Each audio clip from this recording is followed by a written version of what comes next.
Imagine a pyramid standing alone by the sea, each side 100 miles long.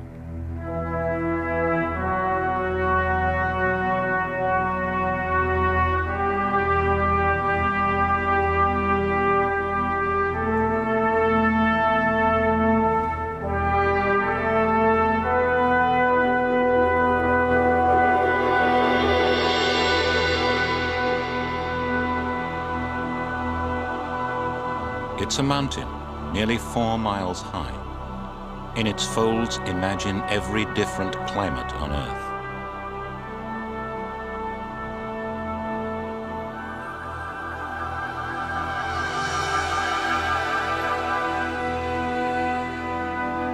This is the Sierra Nevada de Santa Marta.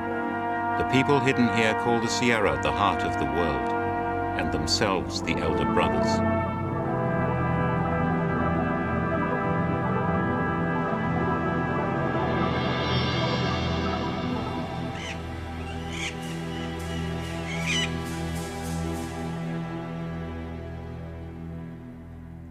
The Great Mother created the world in water. She makes the future in it. This is how she speaks to us. We look after nature. We are the mamas and do this here. And we mamas see that you are killing it by what you do. We can no longer repair the world. You must. You are uprooting the earth. And we are divining to discover how to teach you to stop.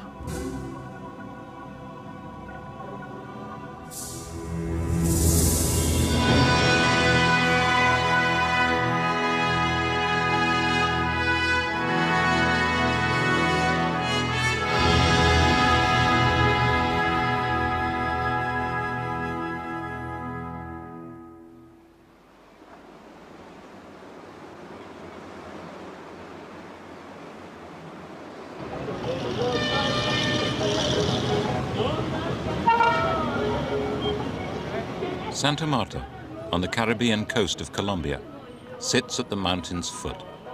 It was founded by the Spanish in 1525.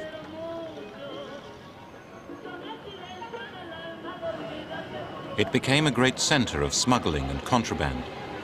A few years ago, this was the heart of the marijuana trade. In recent years, it has been a base for shipping cocaine to Miami.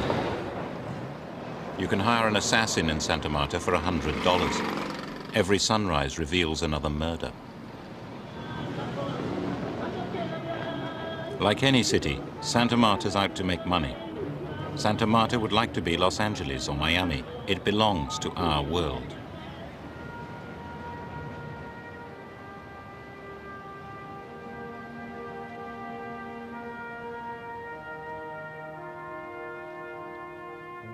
Once there were Indians here who dressed in gold.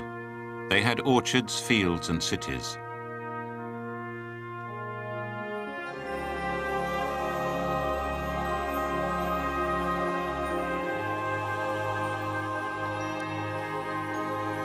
The Tairona civilization vanished, like all Indian civilizations in South America. But it did not die.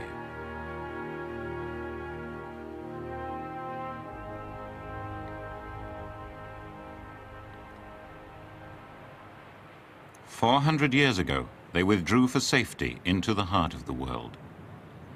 The children of the Taironas still have their cities, their roads, their orchards.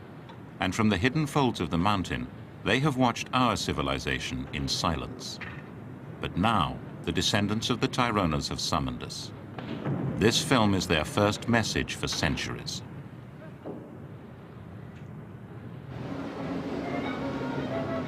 Most people in Santa Marta have no idea that they're there at all. All they know is that there are some relics left by the Taironas. This is the Tairona National Park, a few miles along the coast. Ancient Indian cities here were abandoned long ago and reclaimed by the forest. It's supposed to be a protected archaeological area, but Indian graveyards here have been turned into open-cast mines by looters.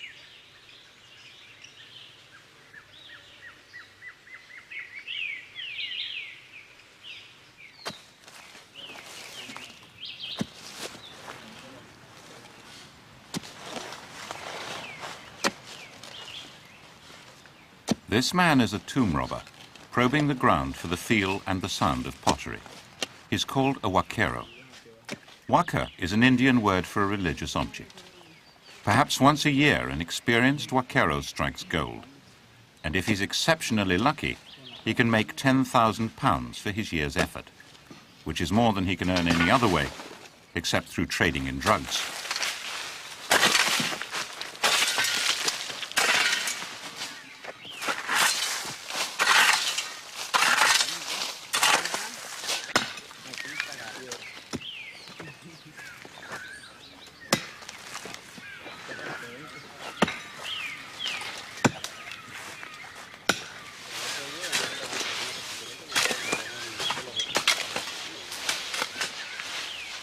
A few years ago, the huaqueros formed a tomb robbers union with 10,000 members and asked the government to recognize them officially. They were turned down, and today they protect their rights by more old-fashioned methods. If you want to be shot dead in a hurry, dig a hole near Santa Marta. The law has no power here. These robbers are working in full view of the public.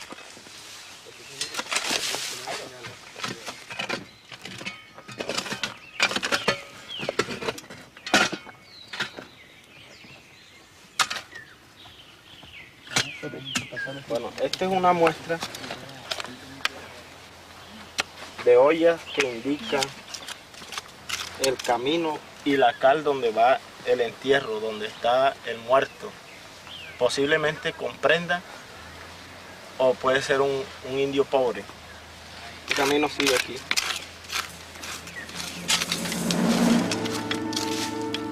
The path is a finger that sometimes, very rarely, points to gold.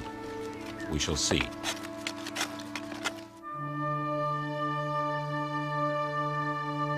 In 1973, a lone huaquero hacked a path into the dense rainforest. The area was called El Infierno, Hell. But there was a rumor that somewhere in Hell was once a great city rich in gold. He found it.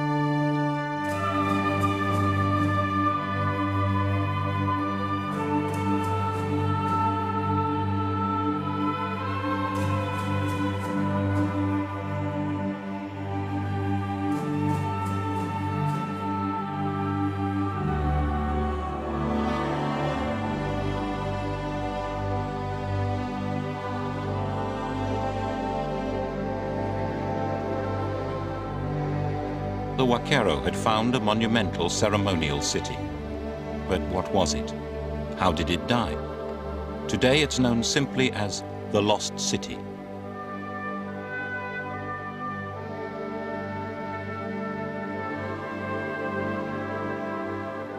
On the sides of the ridge there are huge terraces covering more than 2,000 acres. The wooden thatched houses have gone, but for 3 years tomb robbers pillaged their stone foundations.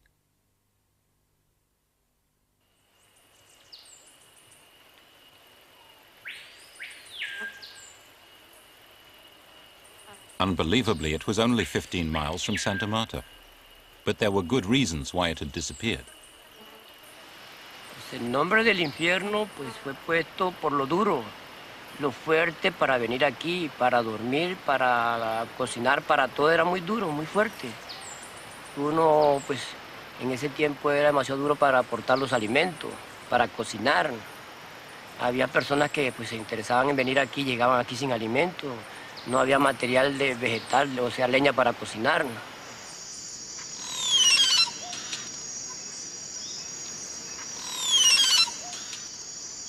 Eventually, Frankie led the archaeologists into the jungle, and they began to recognize that the civilization that built the lost city was very advanced indeed.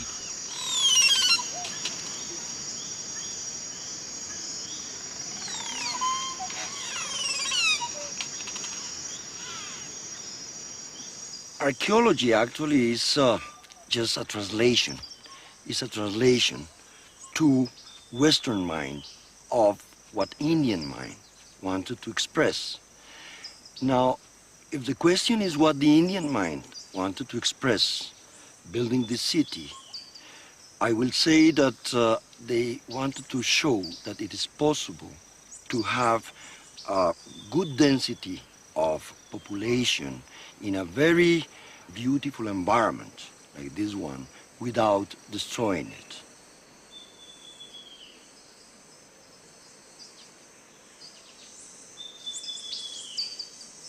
There is also certain techniques of the Tairona. They were adapting the city perfectly to the topographical condition of the area.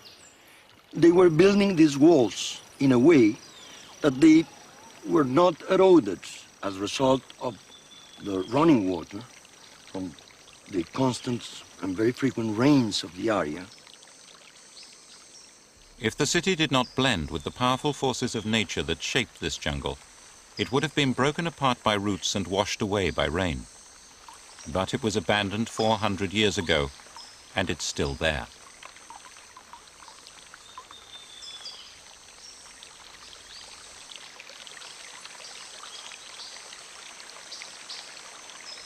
The paths and stairways carry away the water without damage. And they also link the city into a network of roads covering the whole mountain.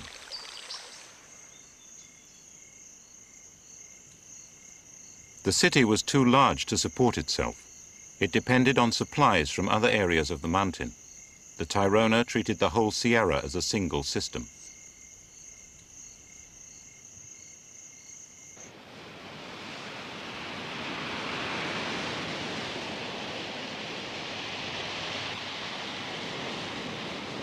The Sierra is a copy of the whole planet in miniature. At the edge of the sea, it's in the tropics. It's very hot and very lush.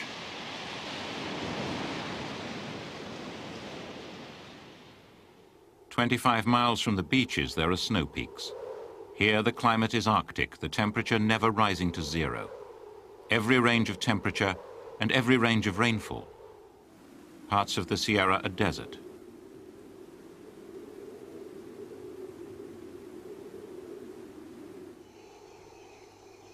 Other parts are tropical rainforest and mountain cloud forest.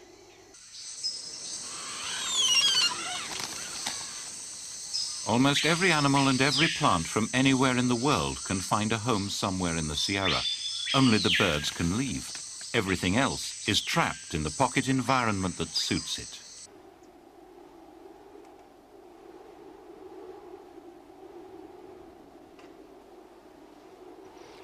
They were using the Sierra, not going against the Sierra, see? They were using the Sierra by its climate levels. So people that were allocated in the lower part of the Sierra were people that were fishermen, and these fishermen were the people that were producing the proteins and the salt. And they sent that salt through the roads, paved roads that they were constructing with stones, these marvelous works of engineering, up to the other levels of the Sierra where they were planting different crops. So in the higher parts of the Sierra, they were planting cotton, and still higher, they were planting corn, maize, and beans as basic protein resources.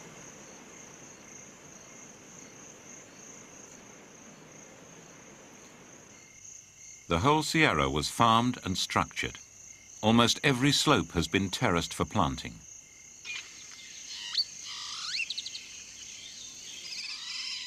And even what seems to be jungle turned out to have been shaped by humans. The balance of different kinds of plants and trees has been shown to be quite different from that of uninhabited jungle. In fact, this is a huge, overgrown Tairona garden.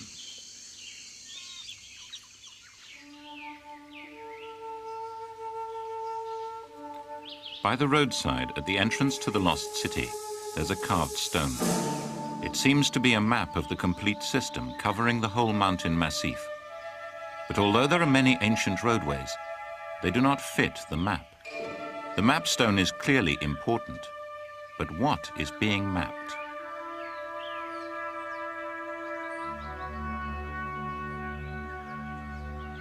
There are people who know. The descendants of the Tairona, the Kogi, still live in cities higher in the Sierra. All of the civilizations that flourished in South America were demolished by conquest except this one. But they do not speak to us, and no Colombian speaks their language.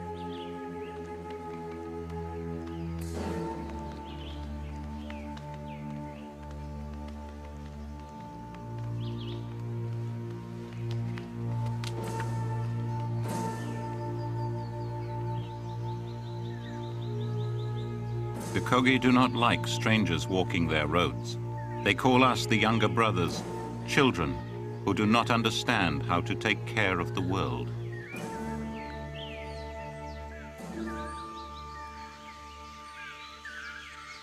"300,000 people in the past were able to survive in the Sierra without creating an ecological mess. And today, much fewer settlers are really harming very badly the Sierra." The Colombian farmers who have invaded the base of the Sierra are creating a spreading cancer of sterile dust.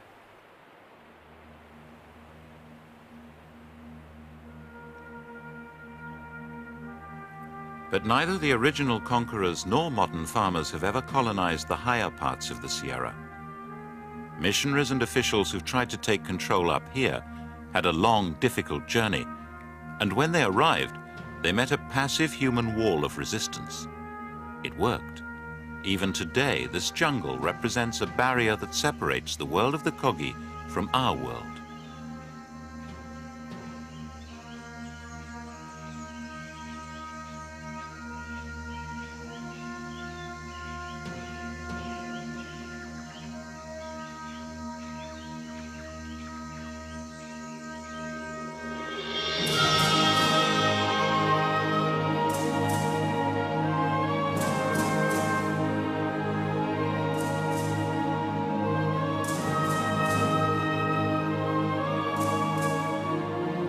Here there are still towns without the wheel, farmers without the plow, educators without the written word, priests who have the power of government. To learn how the Tairona organized the life of the heart of the world, we would have to go to the Kogi. Everyone said this was impossible. A government official who the Kogis trust climbed the mountain with my letter. A Spanish-speaking Kogi went with her to interpret it. And eventually word came back, the mamas wanted to speak. They said they had a message to give to the world. We would not be allowed to see everything or to learn every secret. We never learned anyone's real name. Everyone is known by a Spanish pseudonym.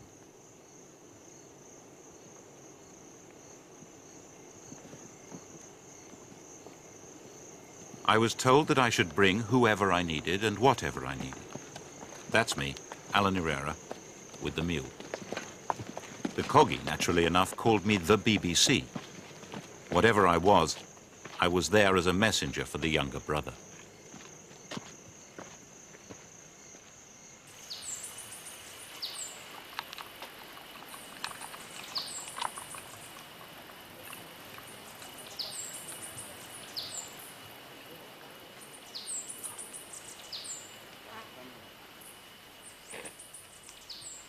In the beginning, the Great Mother divided up the earth. She sent you far away, far away, far away. And in this place she put us. Then the younger brother came back again to this side of the world. He came back again. And he started to destroy and he started to kill us. So now you've reached here. The younger brother is at the gate of the elder brother. We would like guards to keep younger brother out, like the beams that held our bridge. Each of these wooden supports is like one of the 9 worlds. They should keep us apart, apart, apart. Yes, yes, they should. We want you blocked from crossing over. We do. Younger brother climbs, and we retreat before him. He has taken our lands below, but the lands above are closed to you. It was said long ago to the younger brother that he should stay in his place over there, but he never listens. Still, he keeps on coming and trying to get in here. So now he must stop right here. Isn't that what the mother said? Just once. You will come through the gate.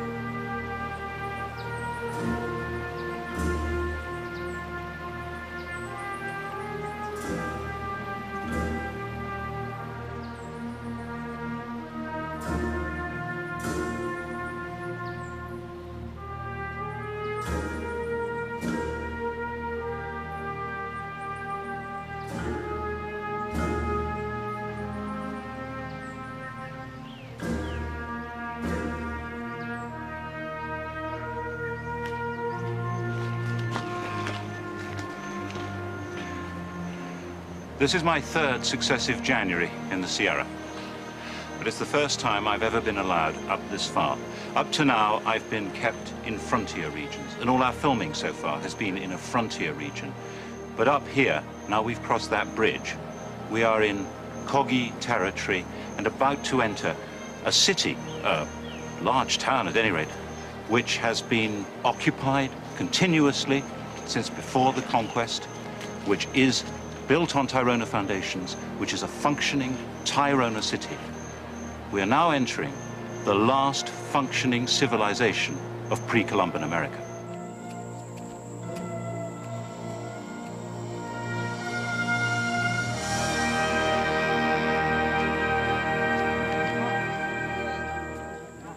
Bueno, entonces ya va de Google Pana coque. Va da ich ni inge noch ni tama chakan tiken to akin nagdo. Es mit dem ke hot kike bas kate pas nada. Ich inge mi geben sagen inge eingang mein tama min qadar goz qashqanki. Khay gun inge ay dole shipan inge. نقاش منكو.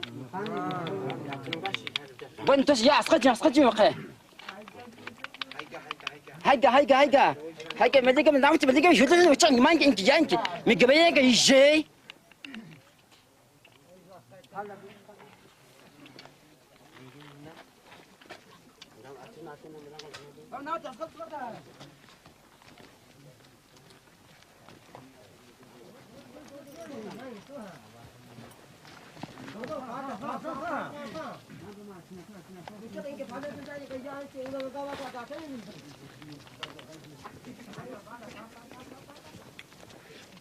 The ordinary citizens were described to me as vassals. Their lives are ordered and directed by cabos, the city guards.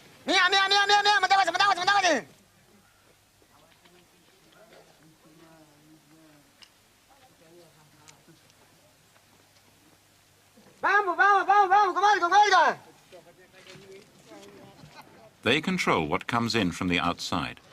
Iron tools are useful, but shoes would break the contact between people and the earth.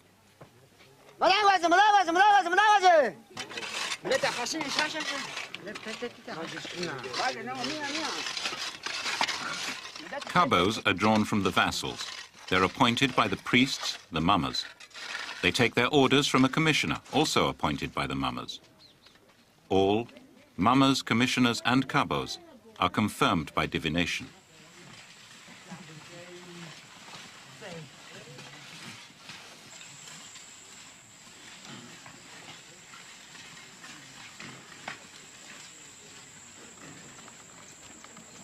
This rigid society, in which every man must work when he's told to work, maintains the paths of its ancestors.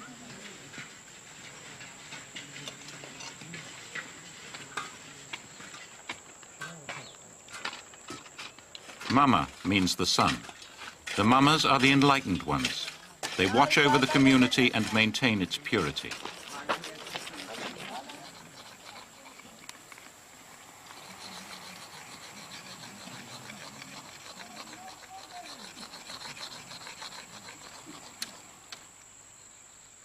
In each town there is a large house which only men may enter. This is the Nuhwe, the world house.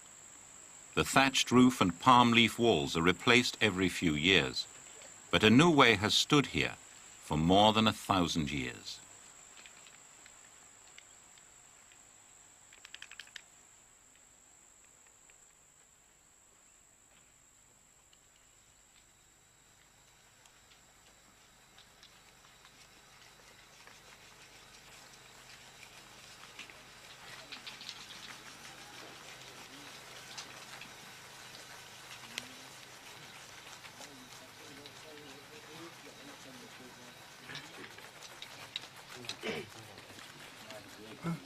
I'm here. We all are here to give a warning. I'm speaking on behalf of us all, to send out a message to all the younger brothers, and I'm going to have to say it in a way that they can understand.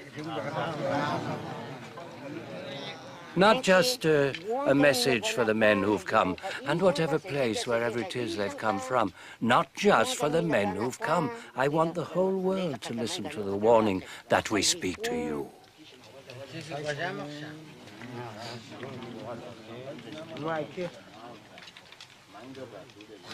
She taught. The Great Mother taught. She taught us right and wrong.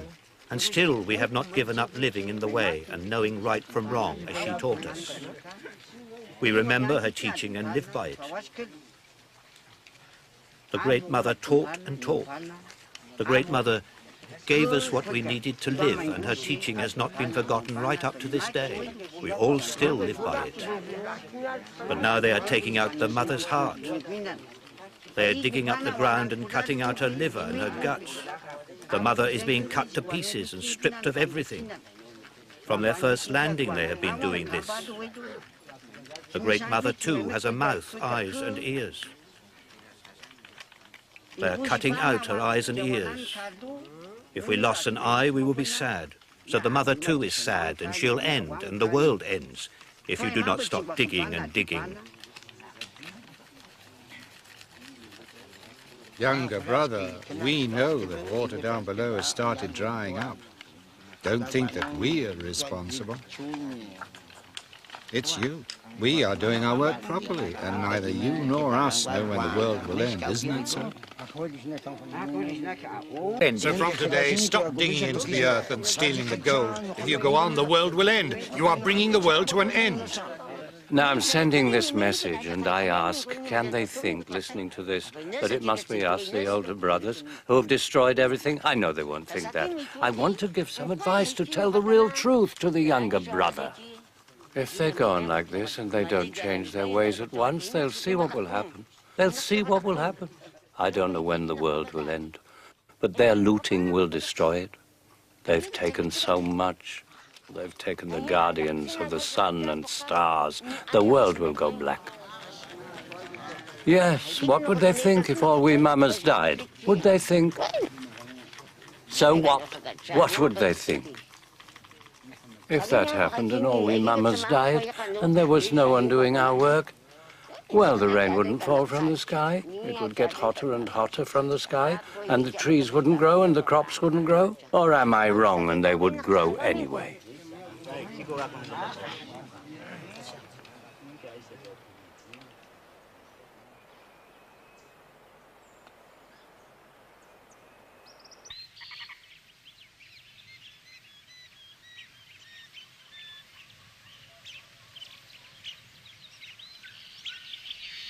Are we really meant to believe that the Kogi have been secretly taking care of the world for centuries? They believe it. They are the elder brothers. That's why they live the way they do.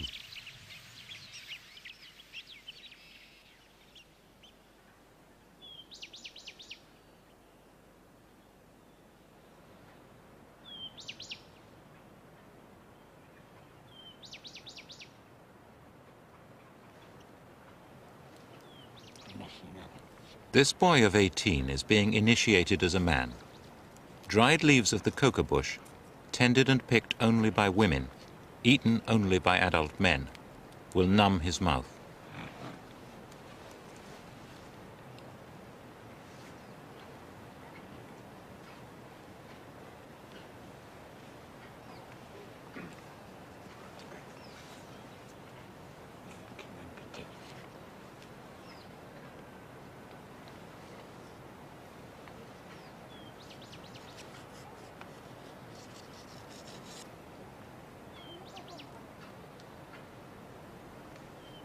There is powdered lime on the stick. He eats it and does not feel its burning heat. The lime activates chemicals in the leaf.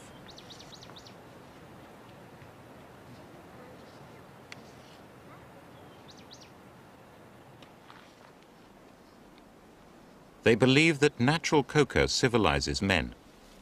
The toasted leaf they chew is as far from refined cocaine as rye bread is from rye whiskey.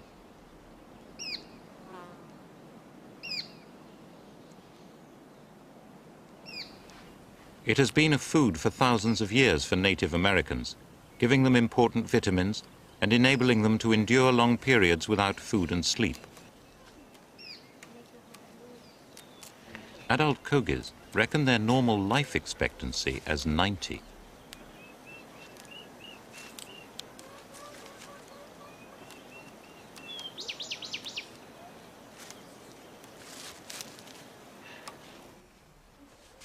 The lime is kept in the poporo, the symbol of manhood. This gourd may look like a penis, but it represents a womb. They refer to it as both a safeguard and a woman. The lime-covered stick, representing the male part, is wiped on the top, building up a disc of hardened lime on the rim. Unbalanced masculinity, without this image of both sexes working together, would be dangerous. The poporo is the mark of civilization. Eating from it reminds a man of what he is and keeps him in harmony with the Great Mother. Slowly bring it out, then suck it. And think of the Great Mother. Ask for your poporo in spirit. Concentrate, think about it. Ask for it. Ask with your mind. For the spirit guardians to grant these. The guardian of the poporo and of the stick, the guardian of the gourds. Mama Bernardo comes from a long line of ancient priests. His father died in 1987, 102 years old. You mustn't give up using the poporo and eating coca, now or in the future. Otherwise, you're not a man and can't be married. You should think about all this, about the poporo and what it means. It's a woman. Now that you can use it, you can take a wife. You can take a wife, but you've got to think carefully. When you were married and you have a woman, you have to look after her. You have to work for her. You mustn't ever hit her or mistreat her.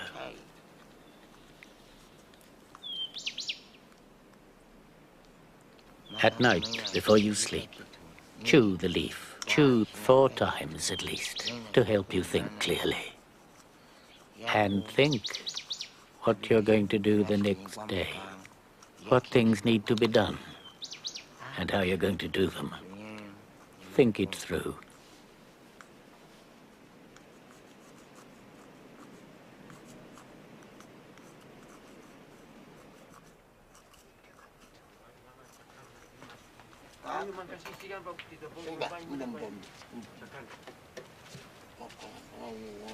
Now he will be admitted for the first time to the Nuhwe, the world house, where only men may gather. He will sit for 4 days and nights with his face to the wall. He will neither sleep nor eat. He must listen to the teaching of the town officials and elders.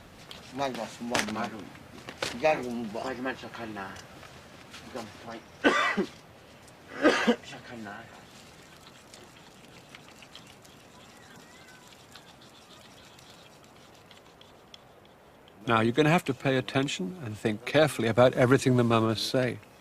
You must listen to their words, you must remember what they tell you, and you must think about it very carefully. And that way you will behave well.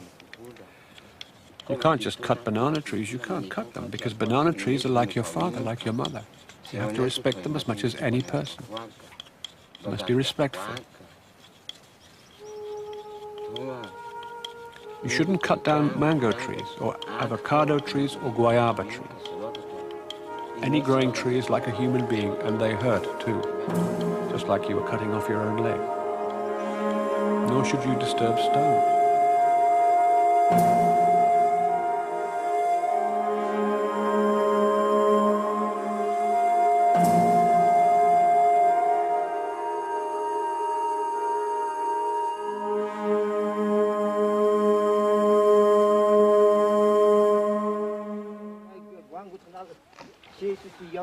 Ramon Gil is the person who the Kogi are using to explain their teaching to the world outside. A full Indian, but only half Kogi, he can read and write Spanish.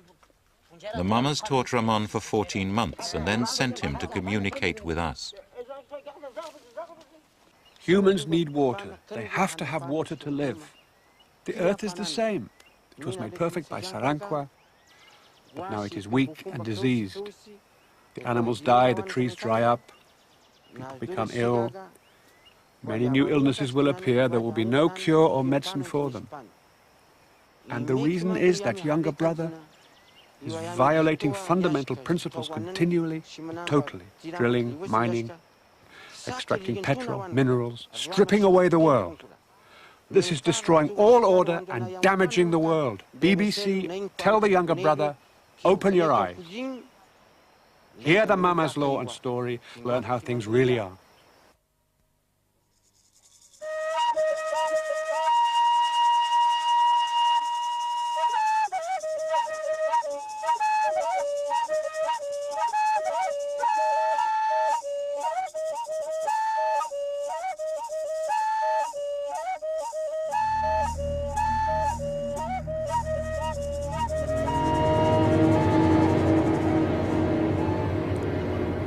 In the beginning there was blackness, only the sea. In the beginning there was no sun, no moon, no people.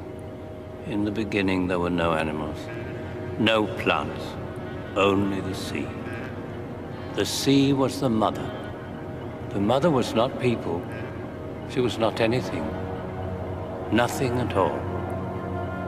She was when she was, spirit. She was memory and possibility. She was a Luna.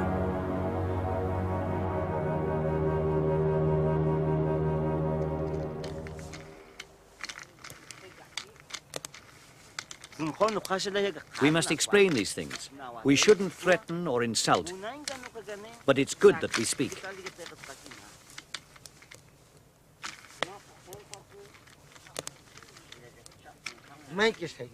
We must show them how we work and how we offer our tribute to the Great Mother, so that they know that we are here working for the younger brother too. The mamas work not only for the Kogis, but for all the people in the world. The mama stands up. The mama is not angry, not even with younger brother, although he did harm.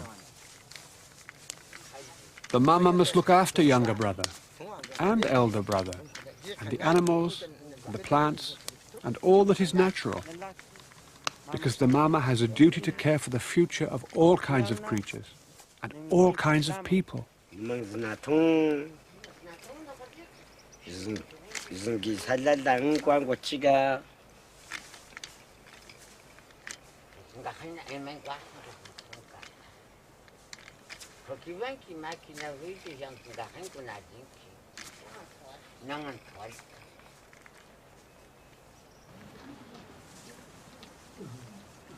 The mamas want to teach us how the world was made. They say that we mutilate the world because we do not remember the Great Mother. She is not a distant God. She is the mind inside nature.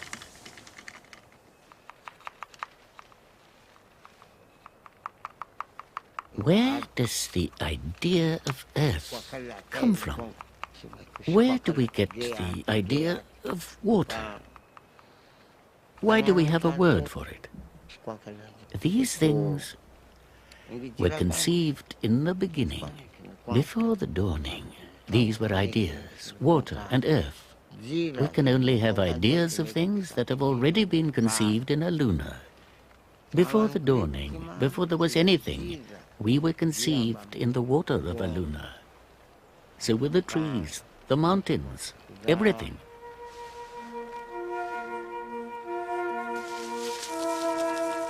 And then the mother began to spin out her thoughts. She heaped up a spindle before the dawning, and the mother spun 9 worlds. She gave birth to 9 daughters.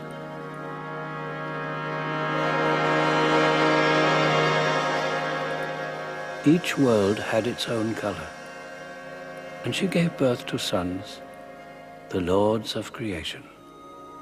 One was Saranque, and then she wondered, how will we create a living thing?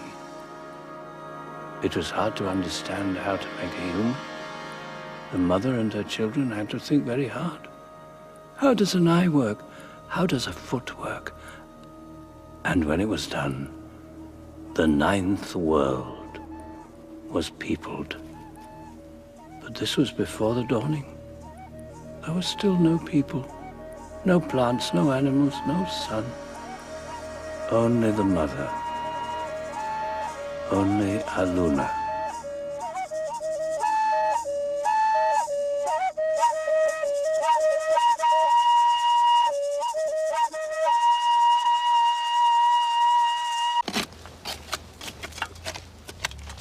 At the foot of the mountain, tomb robbers are plundering the graves of the Kogi's ancestors, the Tyronas.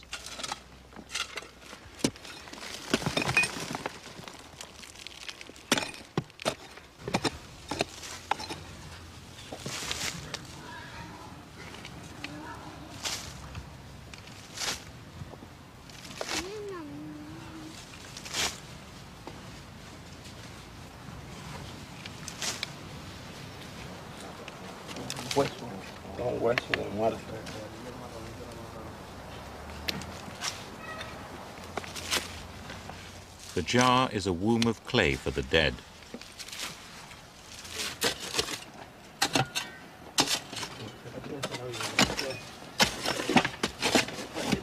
This jar is over 1,000 years old. Even if it contains no grave goods, it will still be worth a lot of money.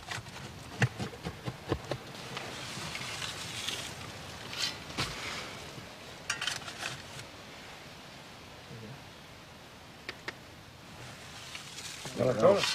Sí, caracol. Burgao.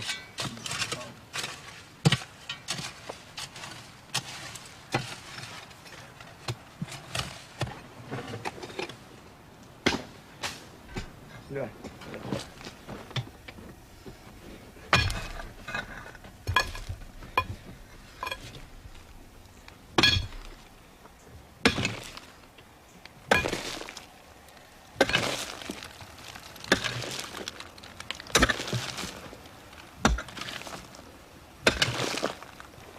Ahí, yo lo voy a jalar. Lo voy a llevar toda. Vamos a subirla.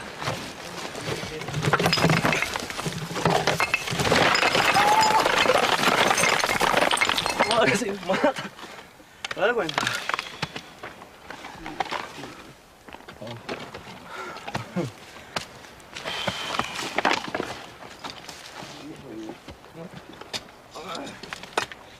The shattered jar is of no interest at all. These men are not academic researchers. A tomb like this, exceptionally deep with stone walls like a well, will be torn to pieces. The smell of gold has become so strong. A year's hunting is coming to its climax.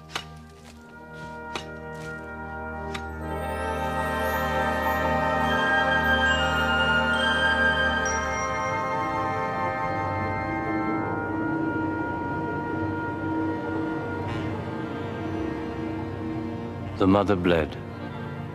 She had her period. She was fertile, and the world was fertile.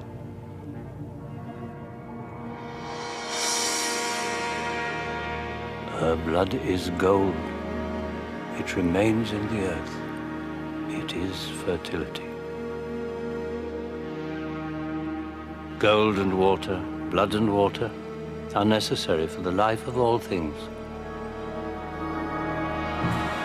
And then human beings were made to care for the living things, the plants, the animals. This is why people were made.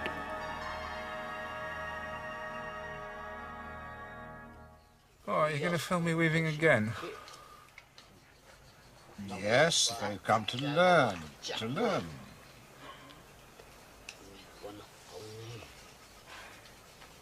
I'll explain.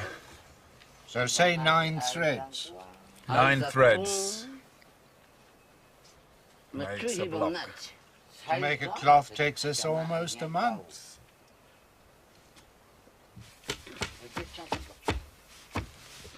We don't ask them how to weave, do we? We don't go over there and say, show us. If the cameraman breaks my shuttle, I'll hit him.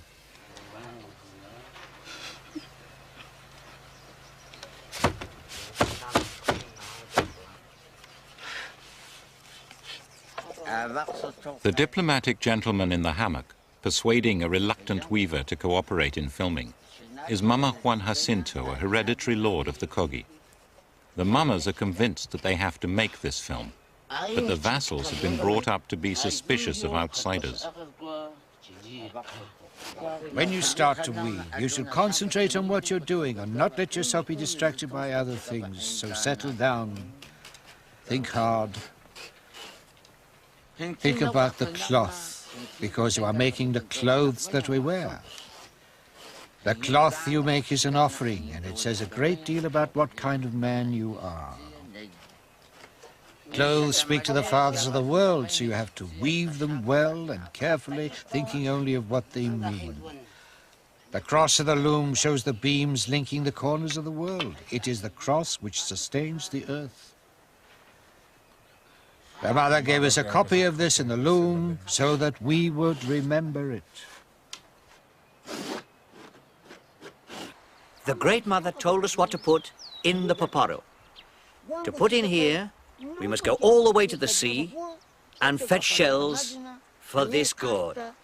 We must never give this up. Mama Fiscal is preparing to burn seashells to make lime. The mamas make occasional journeys to the beaches near Santa Marta to collect the shells.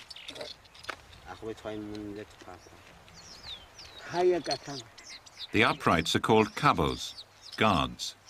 They defend the order of things. All Kogi life is enclosed by this order.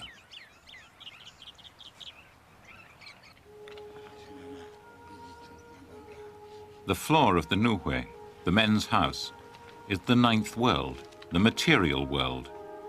The wooden guards in the house, supporting men's hammocks, suspend them between this world and others. These other worlds are seen in rings around the roof.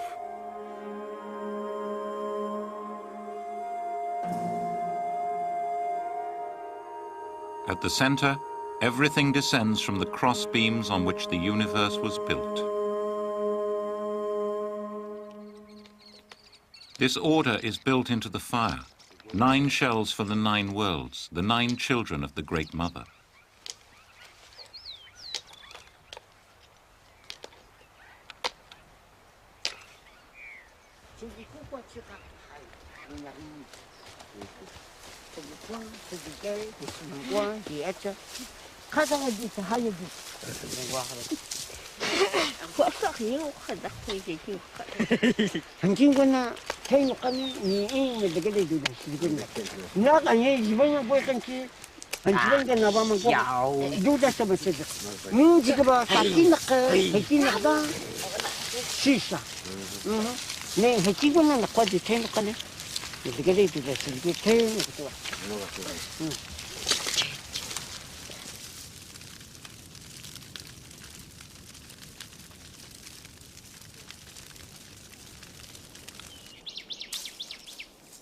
Once the shells have been burned, Mama Fiscal and his wife, who is also a mama, prepare them for the poporo. My wife and I now bless the shells while putting them into this gourd and pouring water into it.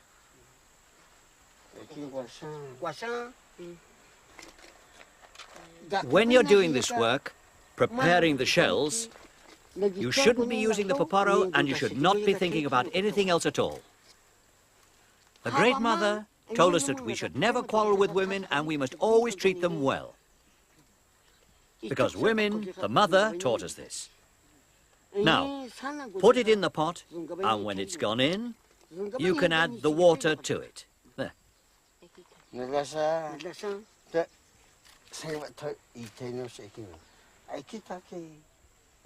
He has explained everything. You should be thinking how it was that the mother gave it to us in the beginning. The mother gave these things to me, too. I still know. I haven't forgotten what the mother taught. And the younger brother mustn't think that women don't know. I am a mama. I know how to give a boy his poporo.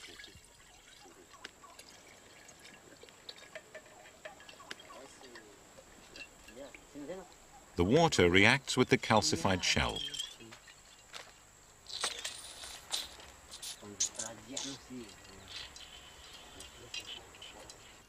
The Mama says in our history, the Mama says that here in this land, there was only and everywhere throughout the land the elder brother, all following the words of the Mama, and knowing all that a payment must be made for whatever we take from the land. This applies to everything. Not even the air we breathe, nor the water we drink, for all of it, of nature or machines, when you take, you make a payment. But then Sarankwe created a younger brother. He didn't listen. He did not understand. He would dig in the earth, tear at the earth, wound the mother.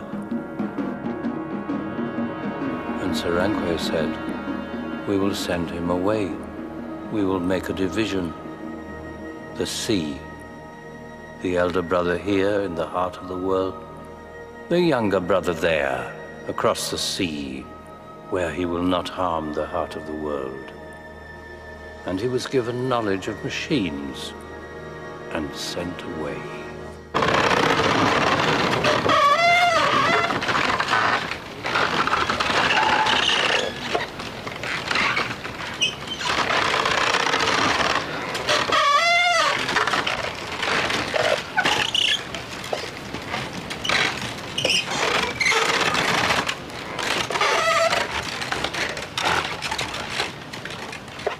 The sugar press, like the sugar cane they grow and the horses and cattle they keep, had no place in the world of their ancestors.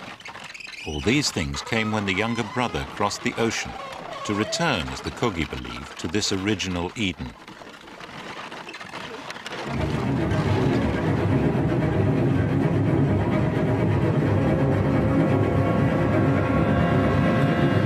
The sea, which the Indians believed gave birth to all life, had kept them apart from Europe's iron kingdoms. But the sea carried ships. They landed in 1514, and their commander had a document read out on the beach. I assure you that with the help of God, I will make war on you in every place and in every way that I can. And I will subject you to the yoke and obedience of the Church and their highnesses. And I will take your persons and your women and your children, and I will make them slaves. I will take your goods, and I will do you all the evils and harms which I can.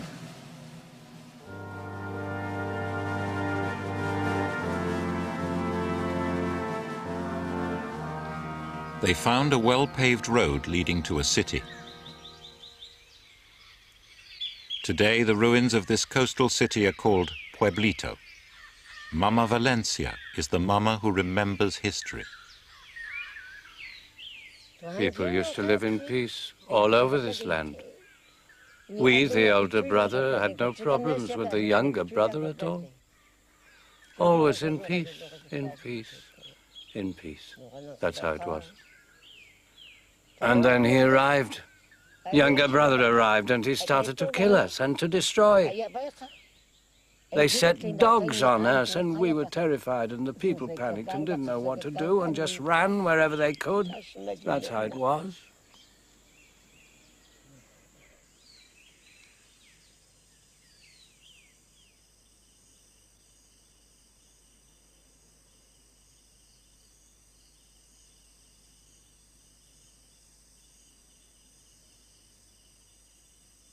Our bags as we ran and scattered everywhere.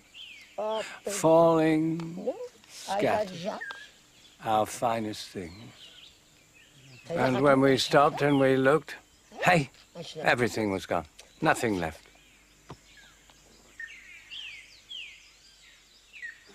Mama Valencia's account of what happened here when the Spanish first came is fully backed up by the chronicles.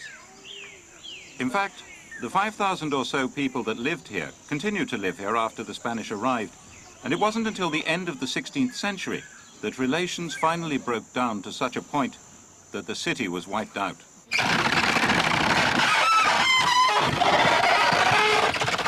The Spanish settled on the coast and used Indians to work their farms. They demanded gold, and the Indians gave it. And when the Indians ran away and went up to the mummers in the mountain to escape, the mummers gave them more gold and said, "Give it to the Spanish and go back to work. Because without the fish and salt that you send from the coast, the rest of the Sierra cannot live." The Spanish squeezed the Indians ever harder. But in 1600, after nearly a century of coexistence, a new governor in Santa Marta provoked a major uprising. He presented the destruction of the Tairona as a moral crusade with the utterly bizarre conviction that they were all homosexual. Spanish men spent a lot of time together, whether they were soldiers, sailors, or members of one of the many religious orders. It was commonly assumed in Spain that men who spent nights together would do abominable things if it was not for the restraint of Christian morals. The Niue, where men talk and sleep in the city, was called in Spanish the House of the Devil. Earlier Spanish conquistadors had Indians thrown to the dogs for supposed acts of sodomy. The new governor said it justified war on the whole Tairona culture. The balanced pattern of life in the Sierra collapsed as tens of thousands of refugees fled up the mountain. Most died of starvation. We lived in peace over this whole land, and I ask myself now, how could they have come here? How could they have done these terrible things?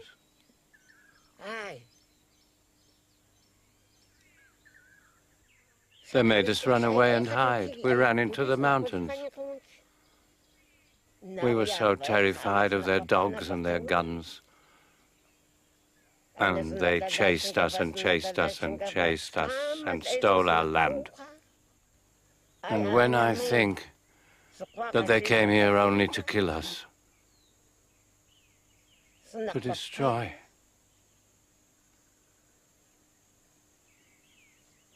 No, no, no, no, it's unbelievable. They stole from us.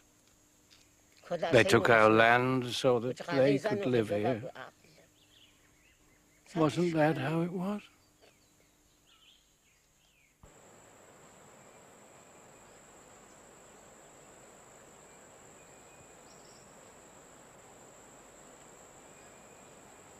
The refugees fled to smaller cities high in the mountain. These were the sacred cities of the mummers. And gradually, the mummers established a new way of life for the survivors. The Indians had learned from the Spanish to grow new crops and to keep farm animals. This meant they could create a stable, self-sufficient refuge, and they have kept control here ever since. Behind me is a rectangular building which missionaries put up as a church, and here, in the middle of the town square, there's a cross.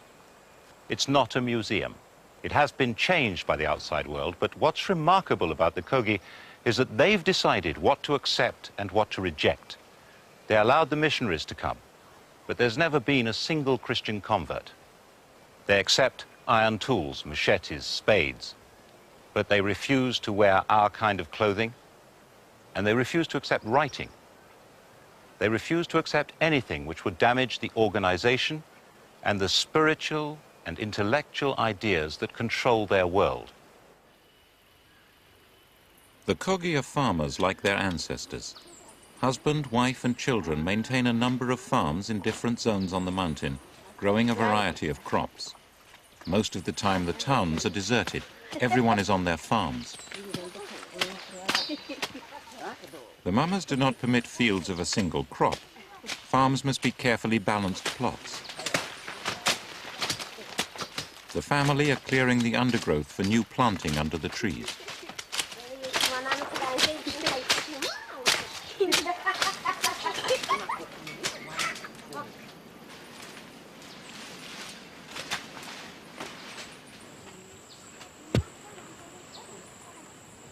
Beans are being planted close to the farmhouse. Only women may do this. It's part of the relationship between the mother of a family and the Mother Earth. They insist that the secret of fertility does not simply lie in knowing how to plant and harvest.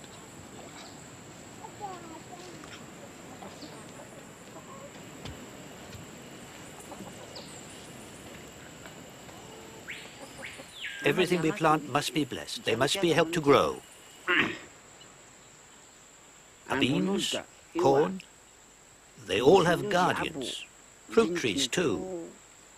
They all have guardians. They all have guardians.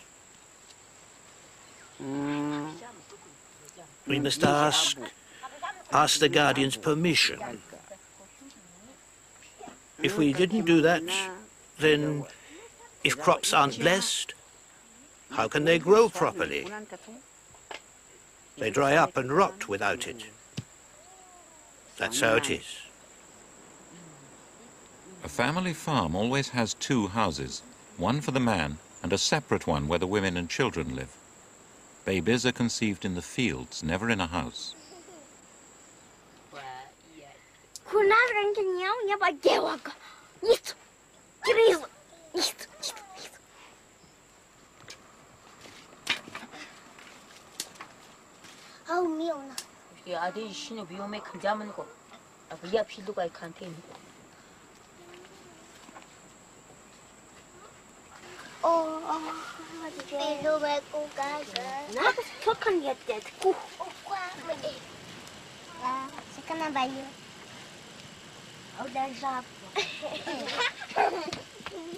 So we take the children to the mama so that he blesses them.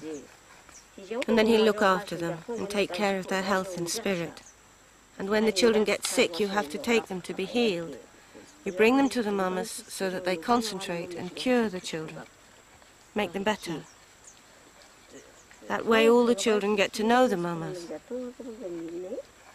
We take them to the mamas to get cured, and sometimes they're not cured, and they die, and then we cry and cry.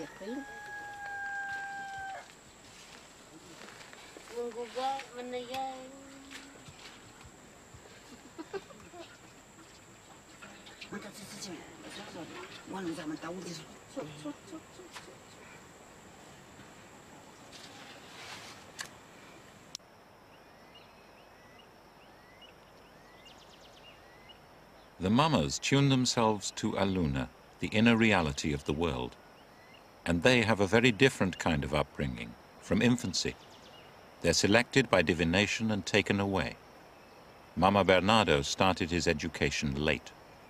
I'll tell you what it's like. When I began my education, I was only a boy, this big, up to here.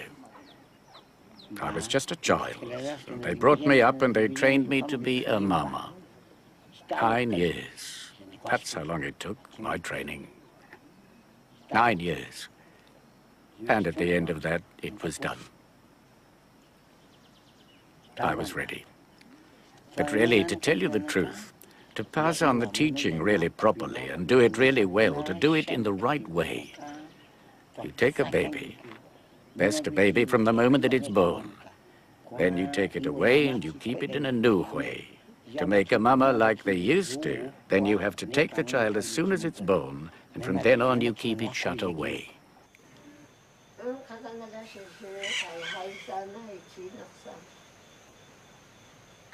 The child is sometimes educated in a specially built house, sometimes in a cave. It learns to meditate on the Great Mother and on other spirits who come from the Mother, the guardians of all living things. These must be helped and cared for because they nurture the world. They must be given nourishment, represented by offerings of fragments of thread and leaf and stone.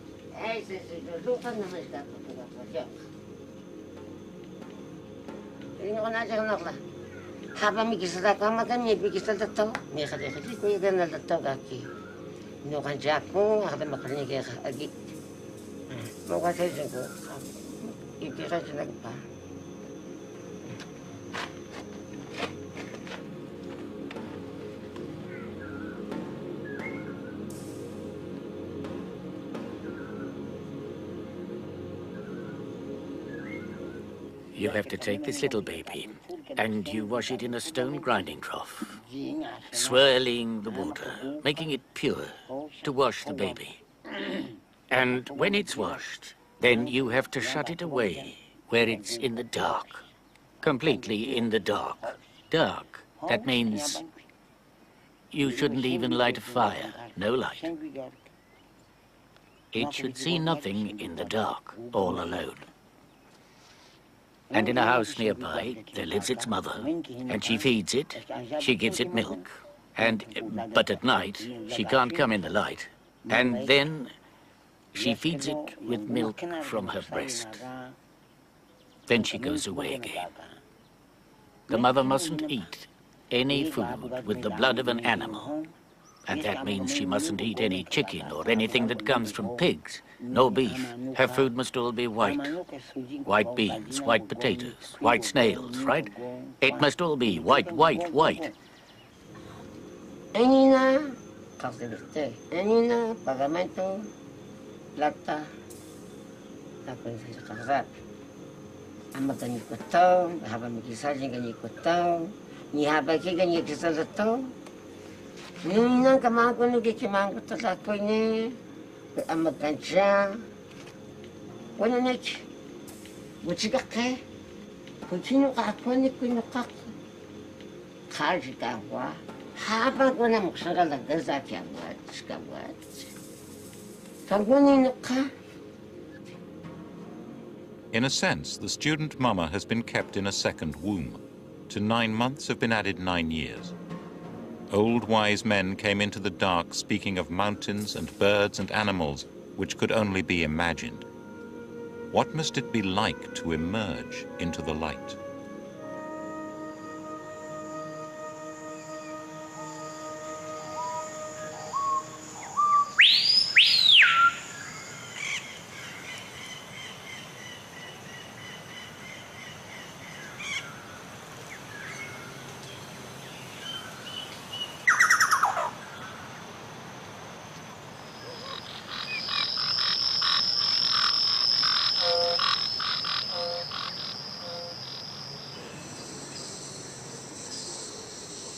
For all his life, the child has known the world only as an idea.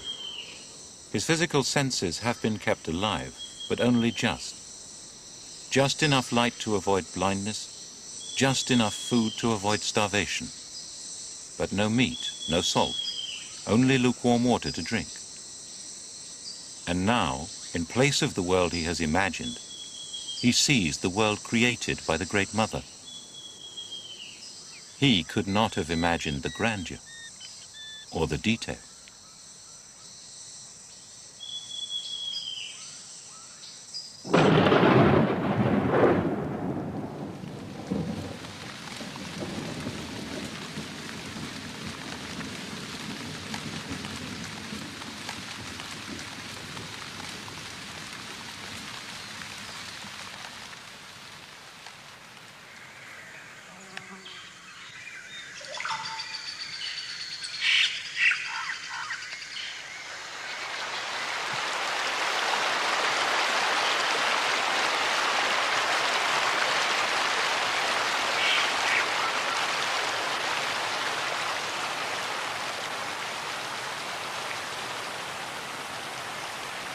What a power there is in the mind of the Great Mother to conceive all this.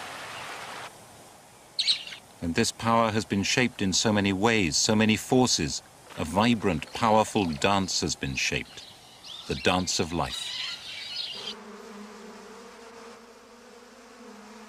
He has been told of it, but he must be dazed by it for the rest of his life.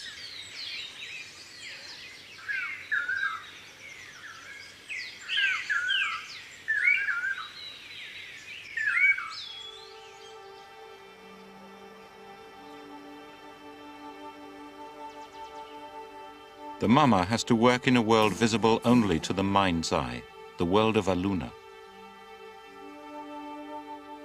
The offerings he learned to make in the dark are now made in the light of day, creating harmony in the spirit world and in this one. The stone paths of the ancestors are traces of the spirit paths which the mamas walk, in a space we do not understand.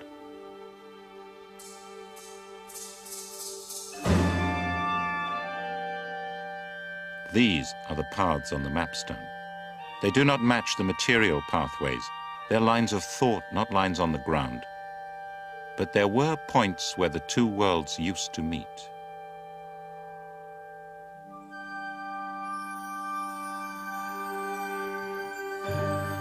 At these sacred places, gold was hung from the trees.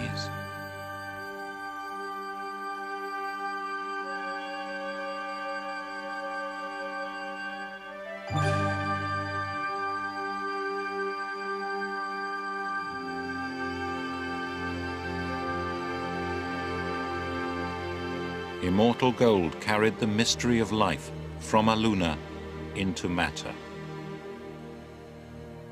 Humans could make this journey by meditating on the gold and dancing with it.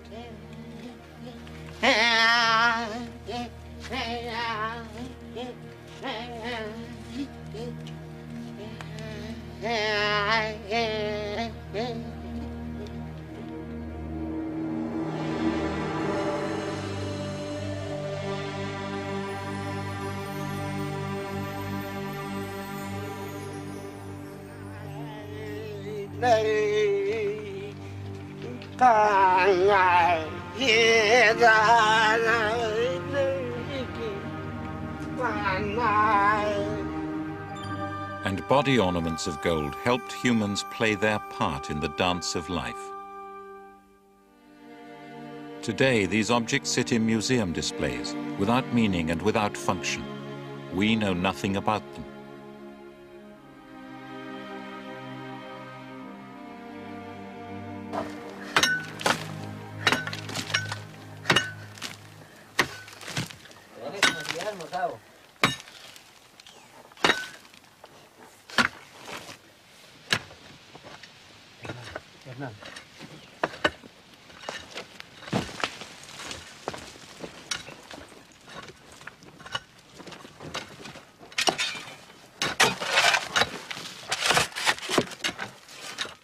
Down below by the sea there were the gold guardians.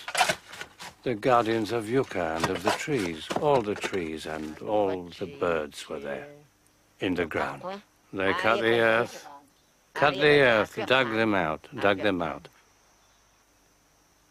They must stop doing it. Must stop doing it.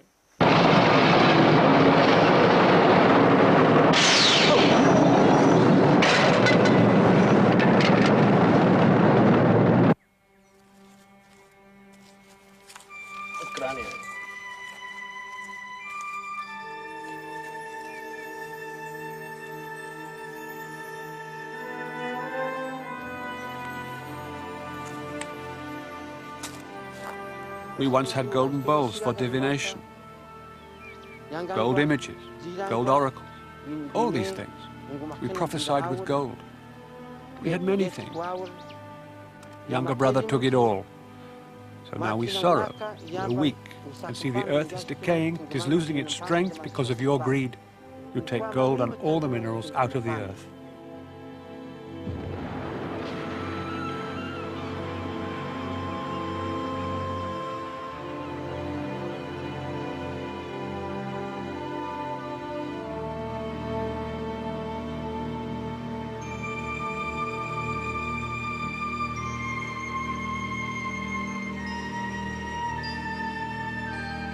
In London or New York, it's worth at least $20,000.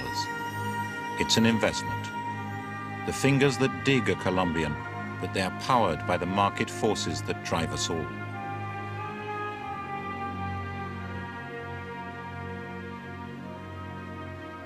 The Kogi believe that the sacred network that keeps the earth in balance is being torn to shreds. In desperation, they had to find a way to warn us. That was why Ramon was told to learn Spanish. You understand, we always had our own organization here, Comisarios, Mama, Cabo. But the older brother, to consult or to present our problems before the government, and to get them to help the community of indigenous Kogi, that needed a new organization.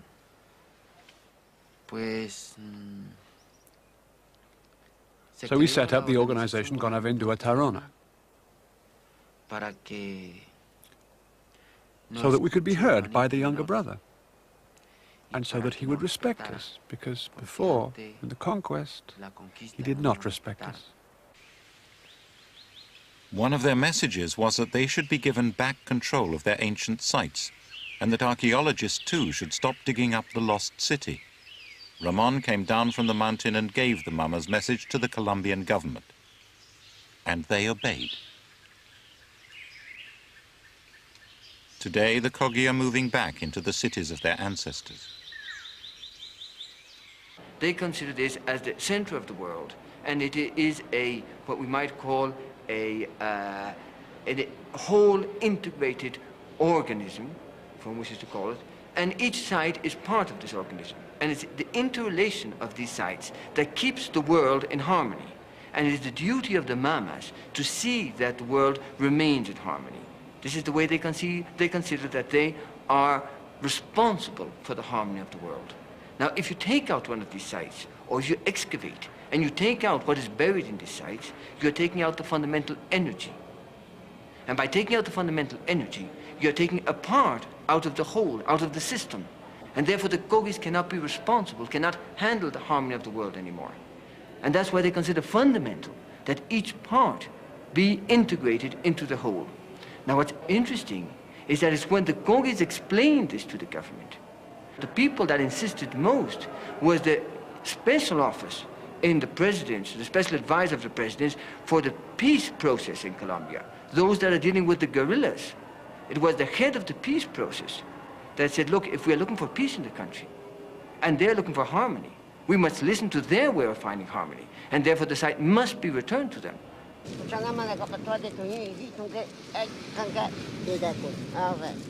So Gonavindua is now growing, and it ought to grow, so that everyone in the world, both internationally and here in this nation, will show respect to the organization Gonavindua, and will not disturb any more the native Kogi, the Mama Kogi. Because when the Mama is concentrating deeply, he doesn't like to hear the sound of airplanes. He doesn't like to look up because he has to concentrate steadily for 9 days. He concentrates without eating anything. But nowadays this sort of thing can't be done.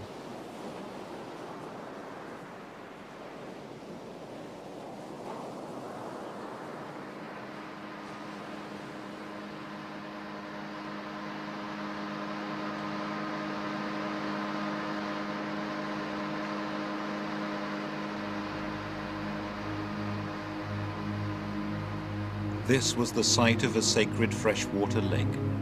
It was drained to build a power station. And here the Kogi have come to try to restore harmony to a shattered world, to struggle to give back its balance. They have to restore harmony over the whole Sierra, the heart of the world. While offerings are made down at the sea, others are making them high on the cold peaks above.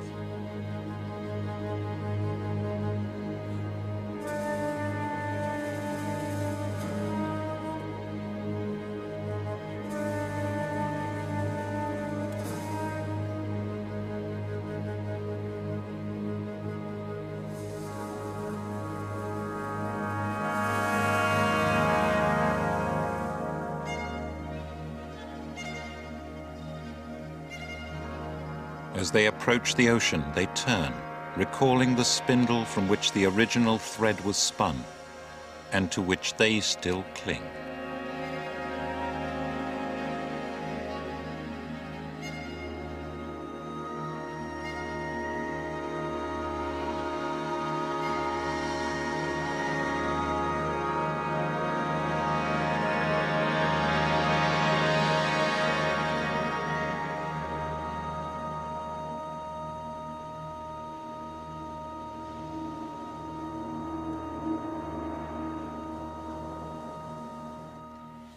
Because you take out so much gasoline and minerals, the earth is becoming steadily weaker. And so the mama has been thinking, what can we do to make sure that the younger brother fully understands? Because the mama says that it's very difficult for the younger brother to listen well and to hear. But it will be even harder for him to give things up. But he's going to have to learn. Younger brother must listen carefully to the history of the mama, the law of the mama, the beliefs of the mama.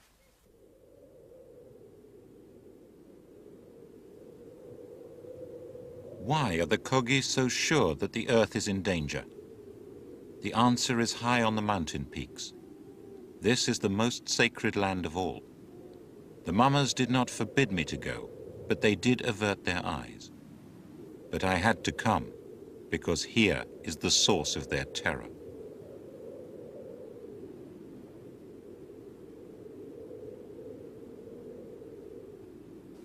This is our last day in the Sierra, and it's the highest point that we're going to reach. This is the tundra, what they call the paramo. To the Kogi, this is the most sacred place of all, because this is what fertility depends on. The most important payments that they make to the soil are the ones which are carried down from here to the sea, and from the sea back up here. They mirror a natural exchange, a water cycle on which the whole fertility of the Sierra depends. This is where the rivers are born, as meltwater from the snow and the glaciers flow down to the sea through the forests and jungle. And that water comes back in the form of clouds, whose water is deposited here again. The whole life of the Sierra depends on this region. Around here, it's yellow. It should be green. These little bushes once covered the whole area. Now, they're perishing. The water has gone. The paramo is drying out. The snow is retreating very rapidly. When the Kogi talk about the heart of the world dying, what's frightened them is the death of this area, the paramo, because when this dies, everything below it that depends on it will have to die. That's what they mean when they say that they know that unless we do something, the world is coming to an end. It is the mountains which make the waters, the rivers and the clouds. If their trees are felled, they will not produce any more water. The Sierra is a model of the world. Global warming does not stop here. We are changing the air and the sky and the balance of life.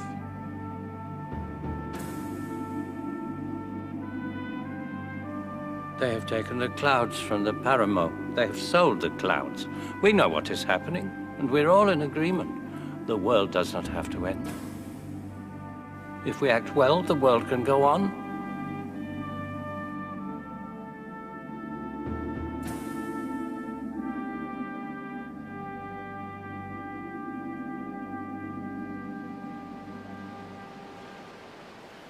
We are going to close the bridge now, but we want younger brother to know that he can't come here again. He can't come back.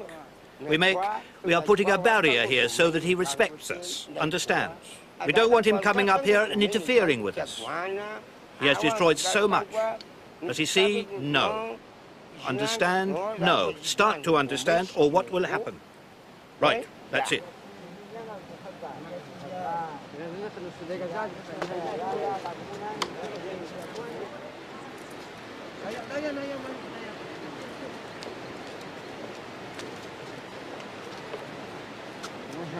No,